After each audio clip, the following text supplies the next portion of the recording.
Assalamualaikum warahmatullahi wabarakatuh. Waalaikumsalam warahmatullahi wabarakatuh. Yang saya hormati Bunda Rajuli dan Bapak pendamping serta teman-teman storytelling hari ini. Ada yang tahu nggak kenapa sih saya mau kapan? Ada yang tahu? Ya udah deh, saya kasih tahu. Karena hari ini saya akan bercerita tentang kisah Nabi Nuh dan kapalnya. Dan suatu hari umat Nabi Nuh sangat gemar membuat patung untuk menyelamatkan orang mereka yang sudah meninggal. Dan pada suatu hari iblis membisikkan ke telinga umat Nabi Nuh, "Hei manusia, patung arwah nenek moyangmu itu dapat memberikan kekuatan, kekayaan, harta, dan apa yang kalian minta. Maka sembahlah dia dan buatlah dia yang sangat besar."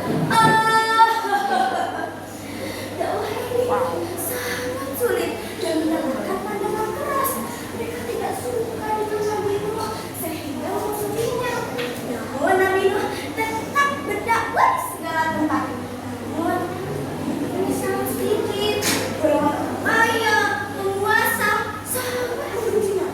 Mereka menganggap Nabi Nuh dapat melakukan kekayaan mereka atau urusan mereka dan merusak kepercayaan mereka, sehingga mereka menghasut masyarakat untuk membenci Nabi Nuh dan mengusirnya. Dan pada suatu hari Allah memerintahkan Nabi Nuh untuk membuat kapal dan meletakkannya di atas bukit. Karena perintah itu Nabi Nuh dan umatnya mendapatkan ejekan. Mereka mengancam Nabi Nuh sudah tidak akal. Setiap mereka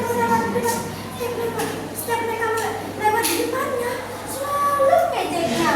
Namun Nabi Nuh dan umatnya tetap bersikeras menyelesaikan kapal mereka yang tingginya 3 lantai. Lantai pertama adalah dasar ditempati oleh para hewan buas dan hewan ternak. Di lantai 2 ditempati oleh para manusia dan lantai 3 ditempati oleh para burung. Kaum kafir tetap mengejek mereka. Untuk apa membuat kapal? Sedangkan ini kan masih musim panas dan jauh dari lautan. Dasar aneh.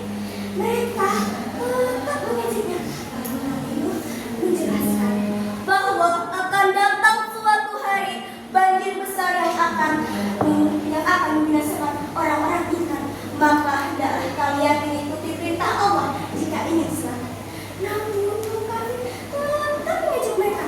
Bahkan mereka melempari kapal Nabi Nuh dengan kotoran macam hingga kotoran mereka sendiri.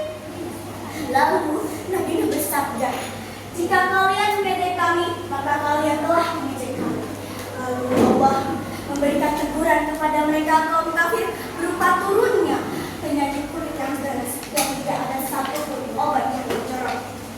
Semua perawatan, pengobatan sudah dilakukan. Iblis malah makin memuas. Ternyata obat dari penyakit mereka sendiri itu adalah kotoran yang mereka buang di tempat Nabi Nuh. Setelah mengetahuinya, mereka langsung berlari-lari mengambil kotoran yang mereka buang di kapal Nabi Nuh. Dan kapal pun menjadi bersih hingga suatu hari yang dijanjikan oleh Allah pun tiba. Air dicurahkan dari langit dan pasang-pasang hebat pun datang. Sapi, ayam, ternak, dan embek, dan lain-lain. Nabi Nuh tak henti-henti menyeru kaumnya untuk naik ke atas kapal, termasuk anaknya yang bernama Kanan. Namun jawaban anaknya, "Tidak ayah, aku tidak ingin naik ke atas kapal. Toh aku akan mencari perlindungan di gunung yang tinggi." Maka pergilah sang anak ke gunung yang tinggi untuk mencari perlindungan. Pada suatu saat Nabi Nuh melihat anaknya terombang-ambing, terulung-ulung di jalan ombak. Lalu kenapa tidak tegaan seorang ayah? Nabi Nuh berbicara, "Ayo nak, ikut ajaran Allah dan naiklah ke kapal bersama ayah." Namun anaknya tetap bersikeras untuk menolak ajaran ayahnya.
Dimulai kehidupan baru, diketahui bahwa Nabi Nuh hidup selama 950 tahun. Teman-teman yang saya banggakan, marilah kita meniru dan meladani sikap Nabi Nuh dalam menegakkan agama Allah. Dan semoga kita termasuk hamba yang selalu bertaubat. Amin, amin, Allahumma amin. Dan jadi saya akhiri. Wabillahi taufiq wal hidayah. Wabillahi wal hidayah. Wassalamualaikum warahmatullahi